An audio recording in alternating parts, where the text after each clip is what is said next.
धर्म में मनोकामना पूरा करने वाले कठिन व्रत त्योहारों में से एक नाम जितिया व्रत का आता है, जो कि बिहार और इससे सटे राज्यों में खास तौर पर मनाया जाता है। इस व्रत को संतान के लंबे उम्र के लिए महिलाएं रखती हैं। इस व्रत की ख्याति और मनोकामना सिद्धि ऐसी है कि बिहार से सटे देश नेपाल के भी कई हिस्से में इस व्रत को महिलाएं रखती हैं। ऐसे में जितिया को मनाने का इतिहास, इसके पीछे की कहानी, उद्देश्य और व्रत का महत्व जानना काफी जरूरी हो जाता है। तो आइए हम आपको जितिया व्रत के इतिहास और महत्व आदि के बारे में इस वीडियो में विस्तार से बताते हैं। जितिया का दूसरा नाम जीवित पुत्रिका भी है। इसे मनाने के पीछे कई मान्यताएं हैं।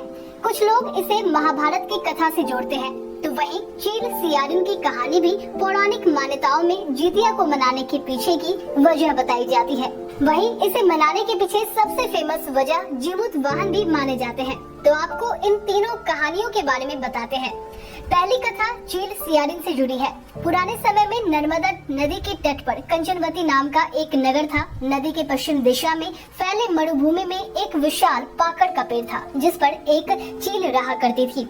वहीं पेड़ के नीचे वाले भाग में खोखले जगह में एक सियारिन रहती थी। दोनों में काफी अच्छी दोस्ती थी।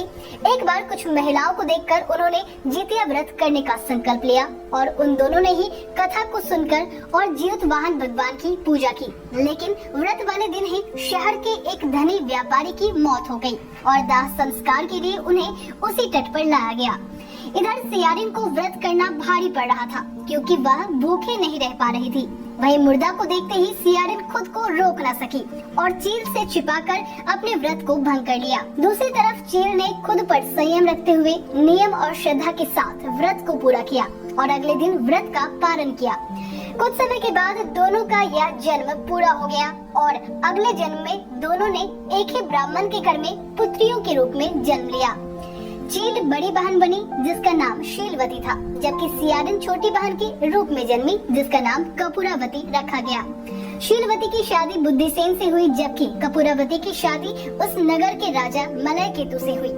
वहीं पूर्व जन्म के फल से और जीमूत वाहन भगवान की कृपा से शीलवती के 7 होनहार पुत्र हुए, जो कि राजा के दरबार में काम करने लगे, जबकि कपूरावती के सभी बच्चे जन्म लेते ही मर जाते थे। एक बार जलन से उसने अपनी बड़ी बहन के सभी संतानों के सिर धड़ से अलग करके लाल कपड़े में ढक शीलवती के पास भिजवा दिया, मगर भगवान जीवित वाहन ने 7 पुत्र को जीवित कर दिया। छोटी बहन अपनी बड़ी बहन के दुख को देखने के लिए खुद ही वहां पहुंच गई, लेकिन कुछ नहीं हुआ। देख फिर वह रोने लगी, जिसके बाद उसकी बड़ी बहन ने उसे पूर्व जन्म के चील सियारिन के किस्से को सुनाया। कि किस तरह पूर्व जन्म में वह सियारिन के रूप में व्रत को तोड़ दी थी। इसके बाद शीलवती ने जितिया को विधि विधान से करने की सलाह दी। तब छोटी बहन कपूरावती ने नियम के साथ पूजा की और फिर उसकी भी गोद भर गई। दूसरी कहानी नागवंश से जुड़ी है, जिसमें नागवंश परिवार की एक बुढ़िया इस बात से रोती रहती है कि उसके इकलौते बेटे को आज शपथ के अनुसार पक्षीराज गरुड़ को भेंट के स्वरूप चढ़ाया जाना है। उसकी यह समस्या को सुनकर उस जंगल से गुजर रहे जीमूत वाहन राजा उसकी समस्या को दूर करने का वचन दे देते हैं और बुढ़िया के बेटे की जगह वह खुद ही गरुड़ का भोजन बनने चले जाते हैं। गरुड़ को शक होने पर वह उनके बारे में पूछता है। तब जीमूत वाहन की वीरता और परोपकार भावना से खुश होकर वह सांपों से कोई भी बलिदान नहीं लेने का वचन दे देता है। मान्यता है कि तभी से संतान की लंबी उम्र के लिए जितिया को मनाया जाता है। अब हम बात तीसरी कहानी की कहते हैं, जो कि महाभारत से जुड़ी है, जिसके अनुसार एक बार अश्वत्थामा ने पांडवों से बदला लेने के लिए अभिमन्यु की पत्नी उत्तरा के गर्भ में पल रहे बच्चे को मारने के लिए गर्भ में ब्रह्मास्त्र चला दिया, जिससे उसका बच्चा गर्भ में ही नष्ट हो गया था। लेकिन भगवान कृष्ण ने उत्तरा की अजन्मी संतान को गर्भ में ही फिर से जीवित कर दिया।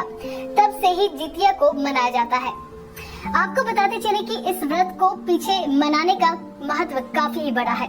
आश्विन महीने के कृष्ण पक्ष की अष्टमी को शादीशुदा महिलाएं संतान प्राप्ति के लिए जीवित पुत्र का व्रत करती हैं। संतान के लिए यह व्रत अत्यंत ही महत्व रखता है, क्योंकि इस व्रत को करने से संतान की खुशहाली और समृद्धि बनी रहती है। मान्यता है कि इस व्रत को करने से संतान दीर्घायु होते हैं। यह व्रत वंश वृद्धि को बनाए रखने के लिए भी काफी महत्व रखता है। इस व्रत को करने से संतान को चारों ओर यश मिलता है, इसलिए इस व्रत को बिहार सहित इससे सटे राज्यों में काफी ही विधि विधान और नियम के अनुसार किए जाने की परंपरा रही है। तो यह थी जितिया को मनाने की पीछे की वजह और इसका महत्व। आपके यहाँ कौन सी कहानी प्रचलित है, आप हमें कमेंट में जरूर लिखकर बताएं। तो आज के इस वीडियो में इतना ही, तब तक के लिए नमस्कार।